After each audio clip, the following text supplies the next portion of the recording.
Kakinada parliament నియోజకవర్గాన్ని అభివృద్ధికి మారుపేరుగా నిలుపుతామన్నారు Kakinada MP జనసేనకు చెందిన తంగెళ్ల ఉదయ్ శ్రీనివాస్. ఏడాది కాలంలో పార్లమెంటులోని 7 నియోజకవర్గాలకు ఎన్నో ప్రాజెక్టులు తెచ్చామంటున్నారు.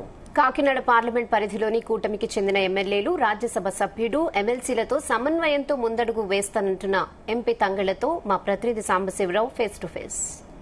తంగెళ్ల ఉదయ్ శ్రీనివాస్, అంతకుముందు టీడీఎం శ్రీనివాస్, పవన్ కళ్యాణ్ ఇప్పటికీ కూడా ఆయన ఎంపీ హోదాలో గౌరవిస్తున్నాయి. టీడీఎం శ్రీనివాస్ అంటారు కారణం కొన్ని లక్షల మందికి ఉపాధి కల్పించిన బ్రాండ్ అది.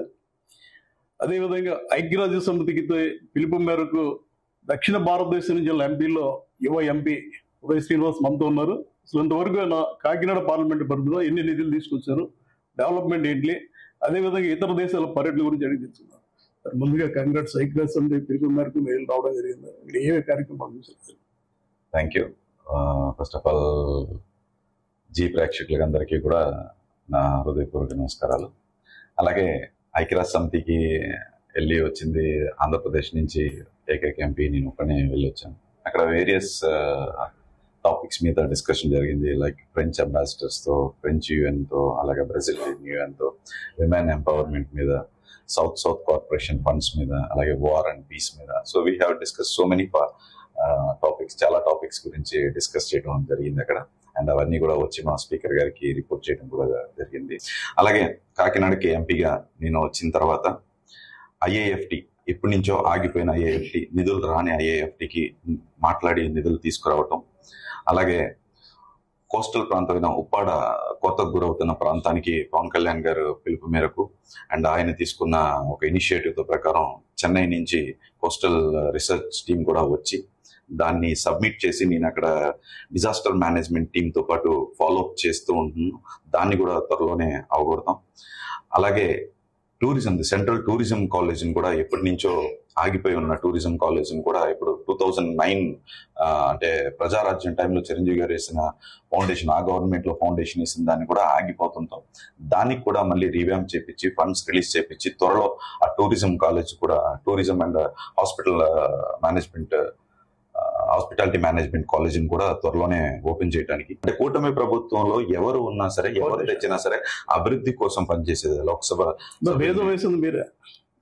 అందరం కలిసి చేస్తున్నాం అండి, మొత్తం అందరం కలిసి చేస్తున్నాం. నేను ఎక్కువ ఇనిషియేటివ్ తీసుకుంటున్నాను దానికోసం. అండ్ త్వరలోనే క్యాన్సర్ కేర్ సెంటర్ను కూడా, అంటే ఈ జిల్లాల్లో క్యాన్సర్ కేర్ సెంటర్ చాలా అవసరం ఉందని చెప్పి దాని గురించి కూడా ప్రస్తావన చేయడం జరిగింది. సో దాని గురించి కూడా నేను క్యాన్సర్ కేర్ సెంటర్ను కూడా ఇక్కడ ఏర్పాటు చేసే విధంగా, అలాగే మన ట్రైబల్ విలేజెస్ ని 6 విలేజెస్ ని సెలెక్ట్ చేసి అక్కడ పంపడం జరిగింది.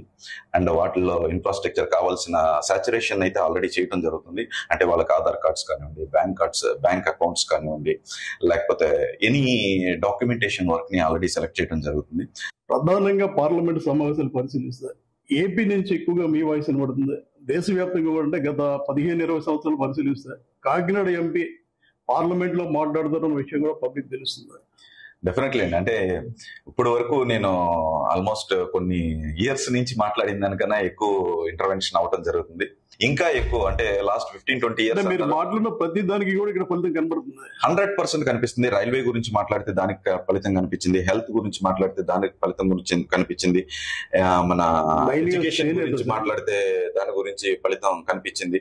అండ్ బ్లాక్ స్పాట్స్ ఉన్నా, నేను ట్రాన్స్పోర్ట్ టీటీసీ అంటే టూరిజం, ట్రాన్స్పోర్ట్ అండ్ కల్చర్ లో కమిటీ మెంబర్ గా ఉన్నప్పుడు ఆ కమిటీని కూడా యూజ్ చేసుకుని బ్లాక్ స్పాట్స్, హైవేస్ మీద ఉన్న బ్లాక్ స్పాట్స్ కానివ్వండి, ఇవన్నిటిని ఐడెంటిఫై చేసి ఒక స్పెషల్ ఇంట్రెస్ట్ తో ఫస్ట్ అయితే మన కాకినాడ వరకు ఉన్న, కాకినాడ జిల్లాలో ఉన్న టోటల్ హైవేని కూడా నీట్ గా బ్లాక్ స్పాట్స్ ఏమీ లేకుండా అండ్ వెల్ ఫినిష్డ్ స్టేజ్ లో చేయించుకోవటం, అలాగే అన్ని విధాలుగా సెంట్రల్ నుంచి ఏమేమి తీసుకురావాలి అనే దాని మీద ప్రతి ఒక్క జాయింట్ సెక్రటరీని కలవటం కానివ్వండి, డిజాస్టర్ మేనేజ్మెంట్ సెక్రటరీని కలవటం కానివ్వండి.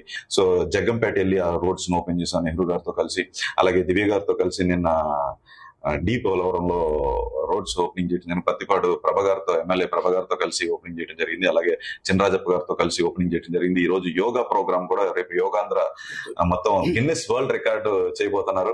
సో దాని మేరకు పంత నానాజీ గారితో కలిసి మేమిద్దరం కూడా యోగా చేస్తూ పార్టిసిపేట్ చేస్తూ ఈ రోజు మార్నింగ్ 6:30 నుంచే మేము అందరం అక్కడే ఉండి దాంట్లో పార్టిసిపేట్ చేసి నిజంగా చాలా గ్రాండ్ సక్సెస్ అయింది. పంత నానాజీ గారి ప్రోగ్రామ్ కూడా చాలా అద్భుతంగా చేశారు. సో ఇలాంటి ప్రజలకి అభివృద్ధి, సంక్షేమం, అలాగే మార్కెట్లో కన్జంప్షన్ డ్రివెన్ మార్కెట్లో ప్రతి ఒక్కరి దగ్గర వ్యాపారం చేసుకునే ఒక ఫ్రీడమ్ ని, అవకాశాన్ని అన్ని విధాలుగా కూడా కాకినాడ పార్లమెంట్ ని అలాగే రాష్ట్రాన్ని అభివృద్ధి చేస్తామని చెప్పి ఈమె జీ న్యూస్ ద్వారా ప్రజలందరికీ కూడా తెలియజేస్తున్నాం. 3 పార్టీల్ని సమన్వయం చేసుకుంటూ కూటమి పొత్తు ధర్మాన్ని పాటించుకుంటూ ముందుకెళ్తున్నా ఎక్కడ కమ్యూనికేషన్ గ్యాప్ లేదు. ఖచ్చితంగా కాకినాడ పార్లమెంట్ ని దేశంలోనే అత్యంత అభివృద్ధి చెందిన పార్లమెంట్ నియోజకవర్గంగా తీర్చిదిద్దేందుకు కేంద్ర ప్రభుత్వం, రాష్ట్రంలో ముఖ్యమంత్రి, ఉప ముఖ్యమంత్రి సహాయ సహకారాలతో ముందుకెళ్తున్నాం. ఏదైతే పెండింగ్ ప్రాజెక్టులు ఉన్నాయో అవన్నీ కూడా ఖచ్చితంగా రానున్న రోజుల్లో సాధిస్తామని ఎంపీ ఉదయ్ శ్రీనివాస్ గారు చెప్పడం జరిగింది. సాంబశివరావు, జీ న్యూస్, కాకినాడ.